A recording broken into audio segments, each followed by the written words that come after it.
ponerlos en contexto, primero saludarlos a ambos. ¿Qué tal la experiencia de los podcasts? Hola Laura, bueno, un gusto estar acá. Como Sociedad Chilena de Obstetricia y Ginecología era un sueño que teníamos hace tiempo, así que ahí conversamos con la Fundación Vía y se le pudo aterrizar este lindo proyecto, así que felices de estar iniciándolo. Es mi primera experiencia en podcast, muchas veces, o sea, muchas conferencias, charlas, clases, webinars, congresos, etcétera, pero en el mundo de las radios, la verdad que poca andanza, así que feliz de incursionar también en este medio de comunicación que además puede llegar a tanta más gente.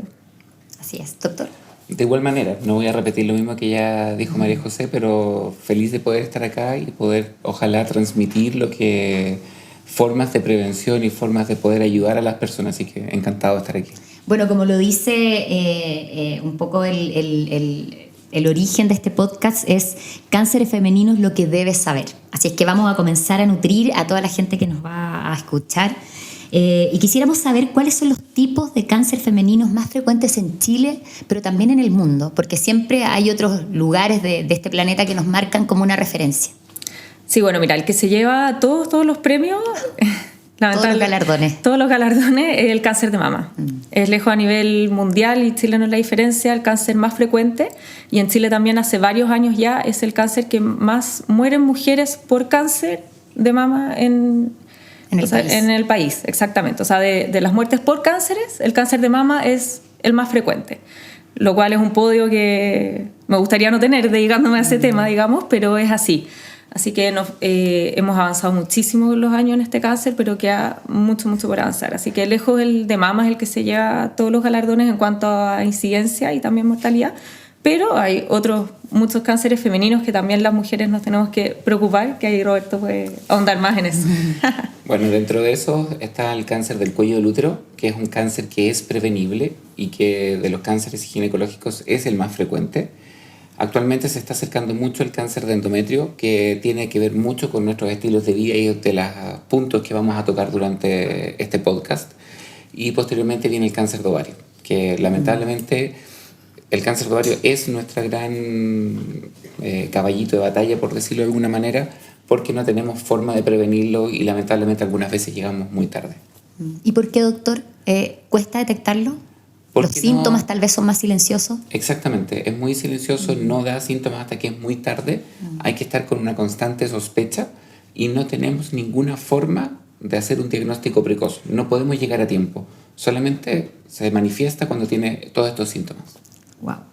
Y en el cáncer, Lauri, un poco complementando eso, marca mucho el pronóstico cuando lo encontramos. O sea, el ideal obviamente es prevenir, y ahí a lo largo de todos estos capítulos vamos a hablar un poco de qué cosas de prevención podemos hacer, pero cuando no lo podemos prevenir, el encontrarlo a tiempo es fundamental. Entonces, por eso ahí, como decía Roberto, el cáncer de ovario muchas veces no se puede encontrar a tiempo y eso es un problema, pero muchos otros cánceres tenemos estrategias muy buenas para encontrarlo a tiempo, así que por eso es importante la educación de qué podemos hacer para llegar a tiempo. Exacto, por eso es importante educarse con respecto a estos temas y en general, no solo las mujeres que tienen ciertas edades, sino también partir ojalá desde pequeñitos, ¿cierto?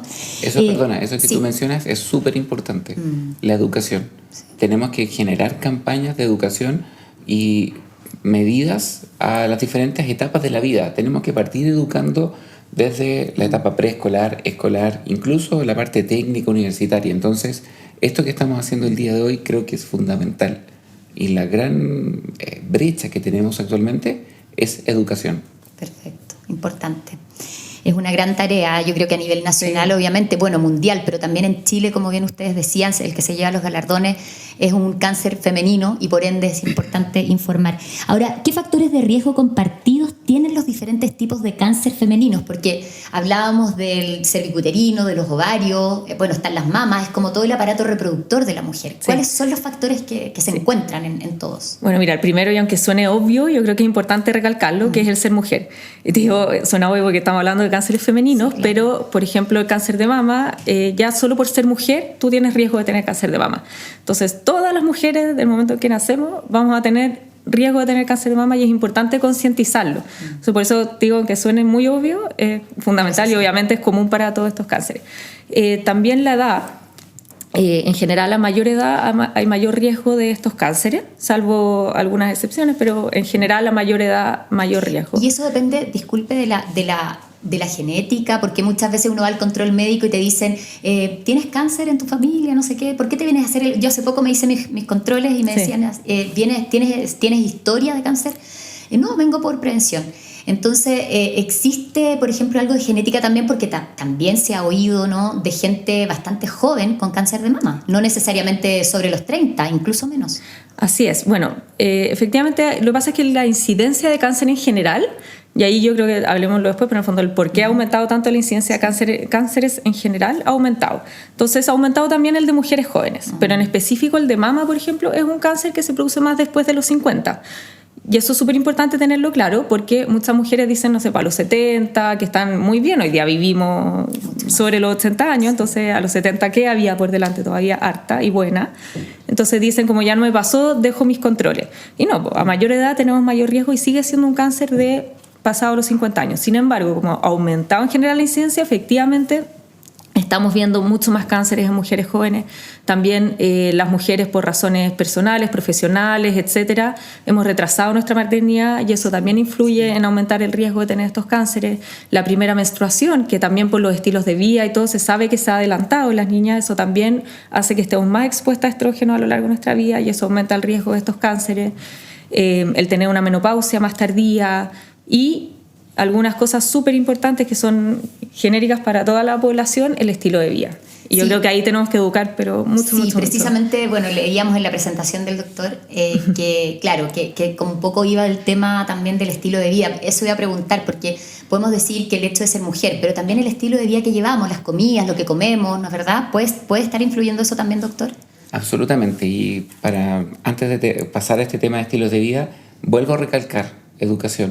Nos falta mucho en eso. Tenemos que enseñar a todas las personas, tanto mujeres como hombres, cómo detectar qué síntomas, cuándo consultar. Hay mucho tiempo que la gente cree que es indestructible y no consulta y no previene. Y pasando ahora, los estilos de vida son extremadamente importantes. Un 30% de los cánceres que sufre el ser humano están asociados a los estilos de vida. Un 30% de las muertes cardiovasculares, que son entre la primera y la segunda causa de muerte en nuestro país y en el mundo, también son por los estilos de vida. Conceptos tan básicos como ¿con qué me estoy alimentando? ¿Estoy teniendo una dieta balanceada, basada en plantas o no? ¿Estoy comiendo muchos ultraprocesados, mucha sal, azúcar? ¿Cómo estoy haciendo actividad física? El 90% de nuestra población, según las últimas encuestas nacionales de salud, no realiza ningún tipo de actividad física. ¿Estamos durmiendo bien? Hace mucho tiempo que nos vienen diciendo que el que duerme mucho es malo, que el dormir no es bueno, pero la verdad es que hoy sabemos que dormir 7 u 8 horas es realmente fundamental para el organismo, para que se me ocurran las brillantes ideas que quiero tener el día siguiente. Los grandes pensadores, los grandes músicos, artistas, tienen esos golpes de ideas en la mañana, claro, no en la noche. Y con respecto a eso mismo, de pronto también leí hace no mucho tiempo un estudio y que me hace mucho sentido con el tema de la crianza, porque tengo 2 niños, de que también, a propósito de lo que decía la doctora, que esto, el hecho de ser mujer ya te hace, y el estilo de vida y dormir, y decía que las mujeres necesitamos dormir más que los hombres. Y claramente cuando estamos en crianza, ¿cierto?, cuando los niños están pequeños y despiertan toda la noche, etcétera, dormimos pésimo. Entonces eso también podría ser un factor de punto de encuentro, ¿cierto?, entre los cánceres femeninos, a propósito de lo que usted dice. Te influye más que nada desde el punto de vista, por ejemplo, de todo lo que es la reparación celular, reparación de la inflamación. Se habla mucho de estos medicamentos, son antiinflamatorios, pero la verdad que un buen dormir es un mucho mejor antiinflamatorio que cualquier pastilla, que cualquier cosa. Entonces es muy difícil con el tema, con lo que usted menciona, el de la crianza, que compatibilizar, pero tenemos que entregarnos nuestros espacios. Sí, y ahí yo creo un poco mezclándolo como con las dificultades que da la vida para seguir estos estilos de vida. Yo creo que hay que generar conciencia y poder darse como mini regalos al final a uno mismo. O sea, el quererse parte por uno mismo y de ahí podemos salir hacia los demás. Entonces, darse mini regalos, porque obviamente a veces van a haber días que uno no va a dormir porque tu hijo se enfermó o tenía algo, da lo mismo, o que no puede hacer actividad física, no me resulta, pero ir dándose mini cositas. O sea, a veces los cambios no tienen que ser me voy a volver maratonista mañana, digamos, o la dieta empieza el lunes. Sí, Exactamente, sí. Sino que mini cosas los días y todo eso sirve. O sea, cualquier cosa es mejor que nada. Sí. Y también que las mujeres, claro, uno generalmente se deja como en tercer, cuarto lugar y al final, si nosotras no estamos bien, no va a estar bien nadie para abajo en la familia. Bueno, es buscar metas, sí, metas que sean súper ajustadas, como se llaman las metas SMART, que es decir, ¿qué es lo que yo realmente puedo hacer? Pero es mejor partir haciendo un pequeño cambio, como dice María José, versus a nada. Exacto. Bueno, esperemos que todo esto sirva. Ahora, bueno, hemos hecho una especie de introducción con todo esto, los factores, cuál es el que se lleva el galardón, ¿cierto? Pero también nos interesa mucho cuáles son las señales, según la experiencia de ustedes y obviamente para lo que ustedes son especialistas y se han preparado, cuáles son las señales de alerta a las que nosotros en general deberíamos poner atención como mujeres. Sí, bueno, en el caso de la mama en específico, la primera cosa que el ideal es que no lo encontremos cuando ya hay señales de alerta. Tenemos el examen que es la mamografía, que después en el capítulo de mama me imagino que vamos a andar más ahí, pero el ideal es encontrarlo antes de que dé alguna señal de alerta. O sea, es como la primera cosa. ¿Ya? Pero, dicho eso, hay ciertas cosas que podemos estar atentos y para eso primero hay que conocerse. Entonces es súper importante que conozcamos nuestro cuerpo. Conocer cómo son mis mamas, cómo es la contextura, cómo es la piel, de qué color la tengo, cómo tengo los pezones. O sea, lo primero es conocerme a mí misma porque si no, no voy a poder saber cuándo hay un cambio. Exacto. Esa es la primera cosa. Entonces, una vez que ya me conozco, las cosas que pueden alertar es palparse un nódulo, por ejemplo, un bulto, ya sea en la mama o en las axilas, cambios en la piel, retracciones del pezón, o sea que el pezón se vaya hacia adentro, cambios en la coloración, esos son como enrojecimiento, por ejemplo, esas son las principales cosas. El cáncer de mama en general no duele, ¿ya? Y eso es súper importante porque muchas veces dice, tengo esto, sí, pero no me duele, entonces no es nada. De hecho, sin ir más lejos, no hace mucho cuando yo generalmente hago los controles finalizando el año porque queda como más tiempo, entre comillas, y una colega me decía, sí, sabes que a mí me duele, estoy súper preocupado, me duele una mama y voy a ir a hacerme el examen. Le dije, no, pero no tienes que esperar que te duela, tienes que hacerlo antes. Y claro, después conversando, hace como 5 años que no se controlaba, entonces claro. O sea, el cáncer de mama general no duele, pero las mamas es muy frecuente que duelan, así que eso es algo bueno porque nos permite concientizarnos, como tú dices, así como, me dolió, me acordé, sí, y voy. Pero si tengo algo palpable, por ejemplo, y no me duele, eso no es signo de que no es nada. Claro. Tengo que consultar igual. Entonces, eso es súper importante. Y sobre todo esto ocurre bajo los 40 años, en que no tenemos exámenes de tamizaje, de screening como la mamografía que sean buenos para hacer en esa población. Por lo tanto, ahí corre mayor importancia el conocerse uno mismo y el poder palparse una vez al mes, cada 2 meses, no más que eso en el fondo, y poder pesquisar estos cambios y consultar. Obviamente, ante cualquier cosa, consultar, porque muchas veces el miedo también nos hace negar un poco, nos paraliza, sí, y nos vamos. Entonces, mientras antes consultemos, mejor. Y es bueno la mamografía y además sumar la ecotomografía, creo que se llama, ¿no? Ecotomografía, sí, mamaria. ¿Sí? No, eso depende. La ecografía es un complemento de la mamografía. Yeah. Entonces, sobre los 40 años, sí o sí mamografía y ecografía vamos a necesitar en algunos casos. Perfecto. Y lo decía la parte ginecológica. Sí, por favor. Desde el punto de vista ginecológico, como para englobarlos, a los 3 cánceres que dijimos, cuello del útero, endometrio y ovario, tal como dice María José, es muy importante que uno conozca su propio cuerpo. Cosas de síntomas o signos que nos llamen la atención. Por ejemplo, cosas tan sencillas, cada cuántos días voy al baño. Es normal que me duela cuando voy a ir al baño a hacer pipí o tener deposiciones, que hay algo raro o no. Entonces, todo eso también es muy importante porque eso lleva a las personas a consultar a tiempo. Cáncer del cuello del útero, cuando da síntomas, la verdad es igual que el de mama, es porque estamos muy tarde. ¿Cuáles son los síntomas? Oficialmente o habitualmente son sangrado después de una relación sexual, sangrado fuera del periodo menstrual normal o dolor cuando tienen relaciones sexuales. Y para el cáncer del cuello del útero lo vamos a ver en los otros podcasts, pero tenemos exámenes de prevención. Tenemos prevenciones tan importantes como la vacuna que se está vacunando en las escuelas actualmente. Tenemos el PAP y el examen nuevo que es la PCR para el virus papiloma, que es un examen, un upgrade del Papa Nicolau. Así que las que están escuchando, consulten, pregunten a la matrona, a la ginecóloga, al ginecólogo sobre la PCR del virus papiloma. Para el cáncer de endometrio, este es uno de los cánceres que la verdad que lo queremos y no al mismo tiempo, porque lamentablemente por los estilos de vida sabemos que está aumentando, pero este cáncer sí nos da síntomas precoces y nos da algún sangrado irregular, habitualmente en las mujeres que ya dejaron de tener menstruaciones, que estamos hablando de la menopausia. Por lo tanto, cualquier sangrado de la postmenopausia tiene que ser estudiado. No significa que va a ser un cáncer, pero nos está dando un síntoma, una señal. Alerta. Sí. Y lamentablemente, como dijimos al principio de este podcast, el cáncer de ovario no da síntomas, nos da síntomas muy tarde y habitualmente nos da síntomas parecidos como al colon irritable. Y muchas personas dicen, tengo colon y me tomo un omeprazol, me tomo una pastilla y se me va a pasar. Ahí es donde también queremos levantar una luz de alerta. ¿Tengo algún síntoma nuevo? ¿Tengo algo extraño? Consultar. Eso habitualmente. ¿Y cómo llegamos a revisar los ovarios y darnos cuenta que tenemos porque si bien es cierto no hay un examen preventivo y eso, pueden haber señales, pero ¿cómo los médicos dicen, mira, esto puede ser? ¿En base a qué examen o en base a qué revisión logran saber qué es de ovario? Los ginecólogos estamos más acostumbrados a pedir lo que se llama la ecografía transvaginal. Perfecto. Que es para poder visualizar en forma correcta el útero, los ovarios y el cuello del útero. Normalmente las personas que están con síntomas de cáncer de ovario no van al ginecólogo, van al médico general, van al gastroenterólogo, y es ahí donde nosotros también hemos tenido que hacer mucha educación, que hay que pedir al menos alguna imagen, o una ecografía abdominal o un escáner, porque el colon irritable es un diagnóstico de descarte.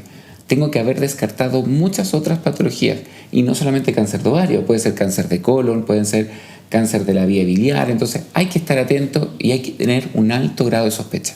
Perfecto. Bien, la verdad es que está bastante interesante este podcast, doctores. Me voy a nutrir mucho y la gente que nos está escuchando también.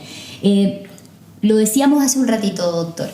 ¿Qué papel juega la educación temprana? Yo sé que es muy importante, pero me gustaría que profundizara en eso que dimos una pincelada al inicio, porque sin duda que nos preocupamos del medio ambiente de un tiempo a esta parte, desde que los niños están pequeñitos en el colegio, que el reciclaje, ¿cierto? Generamos cierta conciencia.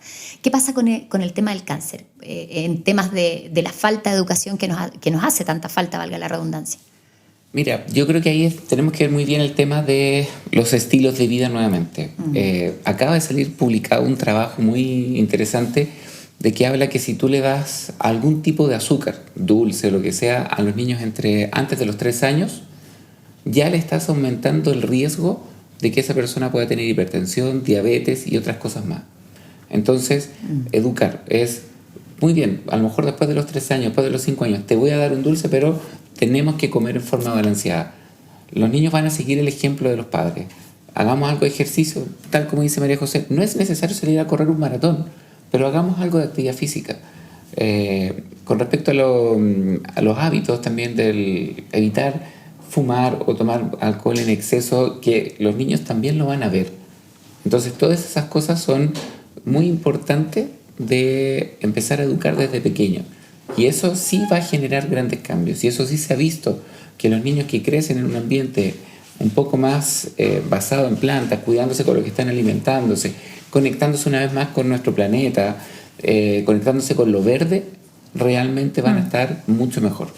Sí, y yo creo, complementando un poco, es hablarlo también como sociedad, o sea, lo que en el fondo hace estos podcasts, pero también uno en su mismo núcleo familiar, con los amigos, son temas que habitualmente no tocamos.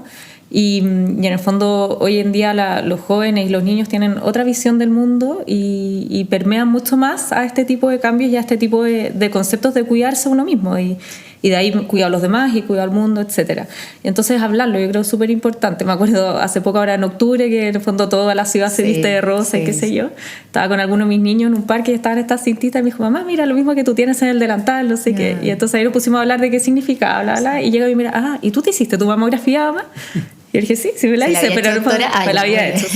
Sí, no, me la había hecho, pero en el fondo a eso voy, o sea, hablarlo con la familia y partir la educación, como decía Roberto, desde el colegio, en las universidades, o sea, no solamente conocimientos, el cuidar nuestro cuerpo es fundamental. Sí. Ahora quisiera de pronto un poco desviarme, pero sí preguntarles a ustedes como médico, porque hemos hablado del estilo de vida, del cuidado, de la prevención, de la educación, pero eso también, claro, parte por casa, ¿cierto? Como bien lo sabemos. Pero ¿qué pasa a nivel país? Porque o sea, creo que el tema de el colegio en general, ¿cierto? La universidad, donde sea, pero si queremos partir desde pequeñito, ¿en qué podemos estar fallando? Porque tiene que ver con la educación para poder prevenir, pero también el estilo de vida, por ejemplo. O sea, hoy en día una lechuga está por las nubes, la podemos tener en nuestro patio, pero no todos tienen patio. O por ejemplo el tema de la vida al aire libre, hay personas que viven en departamentos muy pequeñitos, hacinados muchas veces. O sea, ¿qué alternativa hay para esa población? Sí. Según ustedes, como una visión como médicos, no los quiero incomodar, pero sí me gustaría saber la postura que ustedes tienen como médicos. No, por eso yo te decía como mini cambios, o sea, porque en el fondo efectivamente la comida como saludable muchas veces es mucho más cara, como tú muy bien dices, o sea, no hay áreas verdes en toda la ciudad, ni en todas las ciudades. La gente del sur generalmente tiene más asequible eso, pero no está al alcance de la mano de todo el mundo. Pero yo creo que pequeños cambios y ahí la educación, o sea, en los colegios yo creo que la educación es fundamental, en los SFAM la educación a las familias, por ejemplo, no tengo plata para la lechuga, pero en vez de comprar una bebida o un jugo, tomemos agua, o sea, como son mini cambios que van funcionando. Las porciones que comemos, por ejemplo, muchas veces podemos comer comida que quizás es más procesada, pero en vez de un plato así gigante, necesitamos la mitad de eso. Hoy sí, toda la razón, perdón que te interrumpa. De hecho, he tomado como costumbre, por ejemplo, a mis niños les gustan, yo trato de que sea saludable, pero por ejemplo, les gustan a veces estos cereales coloridos y, ¿sabes? Jamás compro una caja grande, compro estos sachets pequeñitos y les doy en cantidades muy pequeñas y digo, ya, 1 o 2 veces a la semana, un poquito de cereal. Son técnicas que uno efectivamente, claro, puede de alguna manera aportar a ese mini cambio que usted menciona.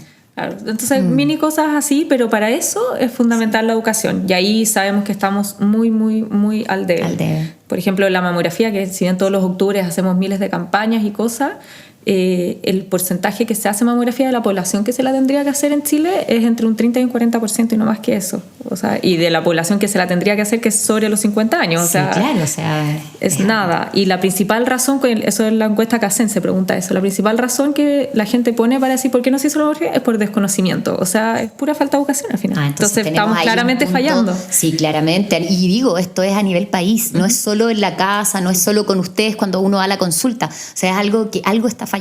Y a propósito de eso mismo, ¿cómo pueden las mujeres, estábamos hablando de esos mini cambios, cómo pueden las mujeres incorporar prácticas de autocuidado para prevenir el cáncer? Femenino en general. Sí.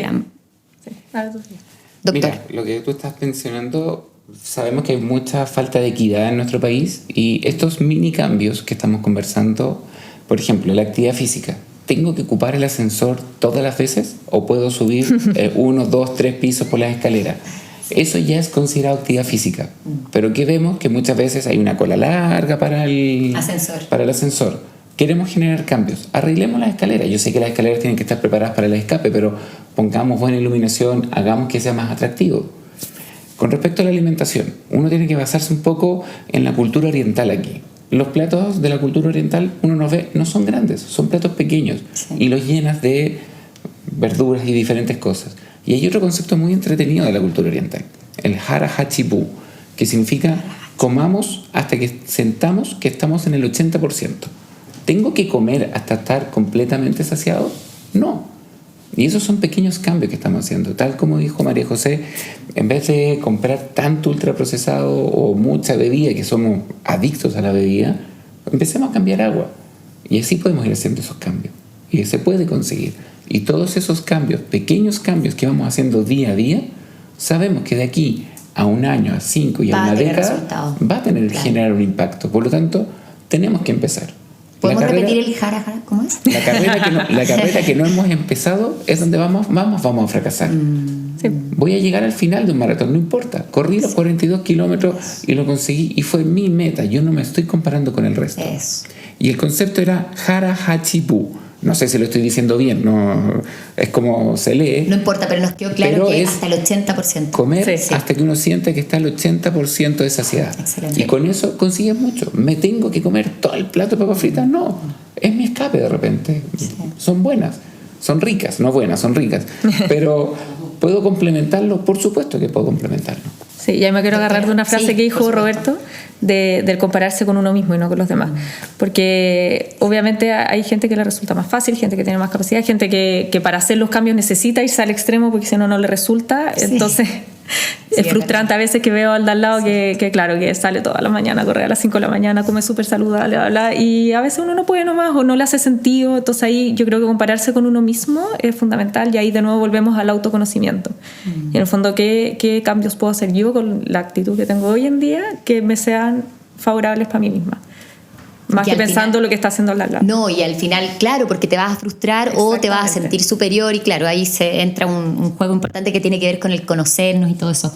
Ahora, como ya para ir finalizando, ¿cuáles son los exámenes generales o chequeos que los hemos mencionado, pero me gustaría que quedaran como mucho más claros y establecidos, que nos deberíamos hacer anualmente o que es lo recomendado, digamos, por la asociación, qué sé yo, por los médicos en general, para las mujeres? Bueno, primero el control ginecológico anual, ojalá, yo creo que es muy importante, independiente de que no estemos en una edad que toque algún examen en particular. Ese control es como el control niño sano de los pediatras al final. Claro. Que uno no necesita estar enfermo o tener algo para llevar a sus hijos, lo lleva mateamente cada cierto tiempo, para ver si están creciendo bien, si la presión cómo está su capacidad, etc. Acá es lo mismo. El control anual yo creo que es súper importante, porque además permite abrir ciertas cosas que la mujer esté viviendo y que necesita compañía, no necesariamente un tratamiento, pero exacto. Sí Doctora, ¿y cuál es la edad? Porque te dicen, no, mira, después de los 40 te hacen tales exámenes, después de los 20 o después de los 30 o comienzan las relaciones sexuales y tienes que... ¿Cuál es la edad adecuada que la mujer debiera anualmente comenzar a hacer los exámenes preventivos? Mira, yo creo, porque no es algo que esté establecido, así que ahí, Roberto, si tienes otra opinión, siéntete libre. Pero yo creo, antes de que llegue la menarquia no tiene un sentido ir al control ginecológico. Una vez que llega la menarquia no es necesario partir corriendo a llevar a la niña tampoco. ¿Podemos decir que es la menarquia para la gente que está...? La menarquia es cuando llega la primera menstruación. Tampoco es necesario partir corriendo a llevar a la niña tampoco, pero por ejemplo, si está con menstruaciones dolorosas... Y que cada vez más precoz también hay que decir. Exactamente. Si la niña está con menstruaciones dolorosas o está con menstruaciones irregulares, por ejemplo, o sea, que llegan de vez en cuando nomás y no siempre, o que a ella tiene muchas dudas respecto al proceso y quiere una compañía, en esos casos llevarla, obviamente, ¿ya? Y después, de todas maneras, yo creo que desde que se inicia actividad sexual o desde que la adolescente o mujer quiere iniciar actividad sexual, de todas maneras también empezar los controles, y de ahí probablemente anual hasta largo tiempo. Y desde ese punto de vista, tal como tú mencionas, yo creo que hay que ver cuáles son las necesidades que tiene cada persona y para definir cuándo quiere consultar. Claramente es muy importante también partir por la educación por casa, para que la mamá le diga o el familiar le diga, oye, veamos el método anticonceptivo, y ahí es donde empiezan a controlarse con nosotros. Como para responder tu pregunta de qué exámenes hay que pedir, yo te diría que bajo los 25 años hay un par de exámenes de infecciones de transmisión sexual que hay que hacer en forma mandatoria, porque pueden afectar la fertilidad futuro. ¿Ya? Claro. Como hay que controlarlo. ¿Y eso es a través de un examen de sangre? Un examen, sí, parecido a un examen de sangre, que hay que verlo a partir de los 25 años, y recién a partir de los 25 años empezar a tomar el Papa Nicolau, que se puede tomar en forma anual o cada 3 años, hasta los 29 años. No digo partir antes, porque la verdad es que no ha aportado ningún beneficio, solamente genera un poco más de ansiedad sobre tratamientos, y podemos afectar a esa persona por hacer exámenes de más. Perfecto. Que eso es uno de los grandes problemas que tenemos en nuestro país. Todos creemos que haciéndonos exámenes, muchos vamos a estar bien. Pedir muchos exámenes como el colesterol, el azúcar y todo, en la década de los 20, la verdad es que tiene muy poco sentido. Uno podría pedir una vez en la década de los 20, el colesterol total, el azúcar, y ver cómo estamos. A partir de los 30 años hasta los 65 al menos, existe este nuevo examen que yo les mencionaba, que es la PCR para el virus papiloma, que es el examen que es la estrella en este momento. Permite una detección mucho más importante. Está en Chile hace mucho rato. Está en Chile desde antes del 2019, y desde el 2019 ya está disponible en algunos de los servicios nacionales de salud. Ya se está en el servicio público. El problema es que todos sabemos que ocurrió el 2020, que llegó la pandemia, los recursos tuvieron que trasladarse, sí, claro. Pero sí podemos decir que a partir de este año y el próximo, ya el examen del virus papiloma va a estar disponible a nivel nacional al servicio público. Tal como en la mamografía, falta mucho, porque tenemos que insistir a las personas que vayan al control, vayan a hacerse el Papa Nicolau, vayan a hacerse la PCR, y que tendremos que darles la oportunidad, que tengan un tiempo para ir, tenemos que educar. La mamografía, ya lo dijo María José, la ecografía transvaginal, ojo, no es un examen de tamizaje, no es un examen que me permita prevenir algo. Pedirla todos los años también tiene sus riesgos. No el riesgo en el examen en sí, sino que nos vamos a quedar entrampados en que te sigo pidiendo exámenes, incluso hasta que te puedo operar de más. Y así sucesivamente. ¿Cuál es la importancia del control ginecológico?